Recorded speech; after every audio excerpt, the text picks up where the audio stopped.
साथियों नमस्कार। आज हम बात कर रहे हैं महाराष्ट्र में जून 2022 से पैदा हुए राजनीतिक घटनाक्रम के बारे में। वैसे तो वहाँ 2019 चुनाव के बाद से ही ऐसी स्थिति उत्पन्न हो रही थी। जून 2022 में जब करीब करीब शासन तंत्र की तीनों शाखाओं विधायिका, कार्यपालिका व न्यायपालिका को अपनी अपनी उपस्थिति दर्ज करानी पड़ी, लगभग उसी समय महाराष्ट्र की सरकार का तख्ता पलट हो गया, जिसमें दोनों ग्रुपों ने कोर्ट्स में पिटीशंस फाइल की और पैदा हुई इस स्थिति में माननीय सुप्रीम कोर्ट की संविधान पीठ ने 11 मई 2023 को एक ऐसे ऐतिहासिक फैसले के द्वारा, जिसमें विशेष रूप से लॉ लेड डाउन किया गया कि कोर्ट ऑर्डिनरीली 10th शेड्यूल के अंडर इन पिटीशंस को फर्स्ट इंस्टेंस में नहीं सुनती। स्पीकर ही इस पिटीशन को सुनेंगे। डिस्क्वालिफिकेशन पिटीशंस के दौरान एक एमएलए हाउस की प्रोसीडिंग्स में भाग ले सकता है और हाउस की ऐसी प्रोसीडिंग्स की वैलिडिटी पर डिस्क्वालिफिकेशन की आउटकम का कोई प्रभाव नहीं होगा। कोर्ट आगे कहती है, विप व लीडर ऑफ द हाउस को पॉलिटिकल पार्टी अपॉइंट करेगी, न कि लेजिस्लेचर पार्टी। इसी तरह डायरेक्शन अर्थात विप भी पॉलिटिकल पार्टी इशू करेंगी, न कि लेजिस्लेचर पार्टी। ये इंपॉर्टेंट फाइंडिंग्स इस फैसले की हैं। Speaker whip and leader of the house को भी रिकॉग्नाइज करेंगे जो पॉलिटिकल पार्टी द्वारा ऑथराइज किए गए हैं। स्पीकर डिस्क्वालिफिकेशन के इस इशू को 10th शेड्यूल के पैराग्राफ 2(1) के अंडर दो या ज्यादा पॉलिटिकल पार्टीज के क्लेम्स को इन व्यू रखते हुए डिसीजन देंगे, ऐसा सुप्रीम कोर्ट ने कहा है। बाकी के law election commission of India या राज्यपाल महोदय जी के बारे में। हम आगे बढ़ें इससे पहले आपसे विनती है, यदि आपने इस चैनल को सब्सक्राइब नहीं किया है तो कृपया सब्सक्राइब कर लें, लाइक व शेयर भी करें।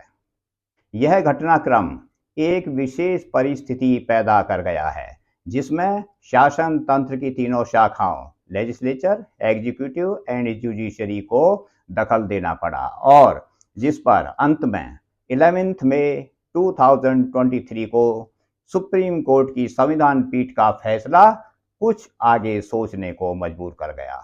उस बात को जो 25 नवंबर 1949 को डॉक्टर अंबेडकर ने कॉन्स्टिट्यूएंट असेंबली में कही। डॉक्टर अंबेडकर के वे शब्द जिन पर इंडियन पॉलिटी की ये तीनों शाखाएं कार्य करती आ रही हैं, वो हैं कि संविधान का क्रियाकरण फंक्शनिंग पूरी तरह संविधान के प्रकार की वह कैसा है, इस पर निर्भर नहीं करता है। संविधान केवल विधानमंडल, कार्यपालिका और न्यायपालिका जैसे अंगों के लिए व्यवस्था कर सकता है। राज्य के इन अंगों का क्रियाकरण जिन पर निर्भर करता है वह है जनता और उसके द्वारा स्थापित किए गए राजनीतिक पक्ष, जो उसकी इच्छा और नीति पालन करने के लिए साधन होते हैं। साथ ही डॉक्टर अंबेडकर यह भी प्रश्न चिन्ह लगाते हैं कि यह कौन कह सकता है कि भारत की जनता और उसके पक्ष किस प्रकार का व्यवहार करेंगे।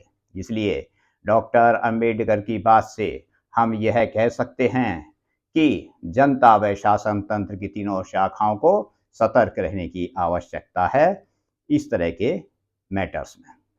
अब मेंबर्स की डिस्क्वालिफिकेशन का इशू स्पीकर साहब की कोर्ट में आ गया है और इस इशू में स्पीकर एक ट्रिब्यूनल के प्रेजाइडिंग ऑफिसर के तौर पर कार्य करेंगे, न कि लेजिस्लेटिव असेंबली के प्रेजाइडिंग ऑफिसर के तौर पर।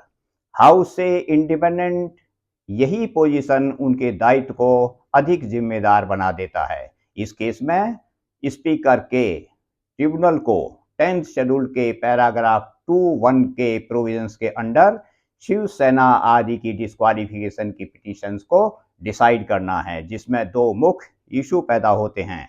एक, ओरिजिनल पॉलिटिकल पार्टी की सदस्यता वॉलंटरीली छोड़ना और दूसरे, सदन में पॉलिटिकल पार्टी द्वारा इशू की गई डायरेक्शंस के अगेंस्ट वोट देना या वोट देने से एब्सेंट होने बारे।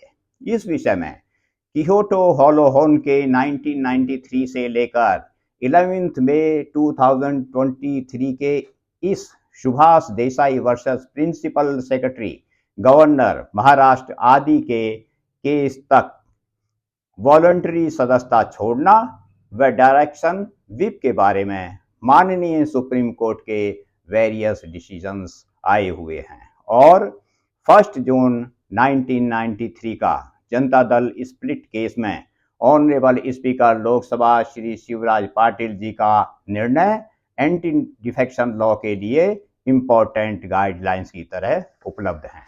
अब स्पीकर महाराष्ट्र के सामने यही दो विषय विशेष होंगे जिन पर डिसीजन मुख्य रूप से डिपेंड करेगा कि एमएलएज ने वॉलंटरी सदस्यता छोड़ी है या नहीं, या डायरेक्शन अर्थात व्हिप कैसे व कब इफेक्टिव होता है। डायरेक्शंस की टाइप क्या है, क्या वह 1 लाइन है, 2 लाइन्स है या 3 लाइन्स है। डायरेक्शंस की लैंग्वेज क्या है, वह किस इशू या इवेंट पर इशू किया गया है।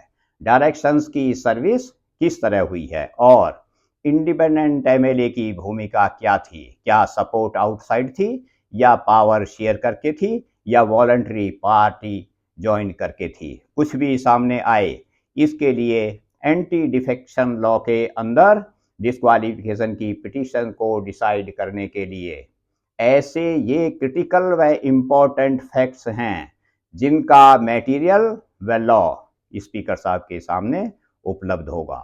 देखना है ऑनरेबल सुप्रीम कोर्ट के इस डिसीजन के बाद इन पिटीशंस की एडजुडिकेशन से ऐसे फैक्ट्स को कंसीडर करते हुए क्या रिजल्ट सामने आते हैं। धन्यवाद।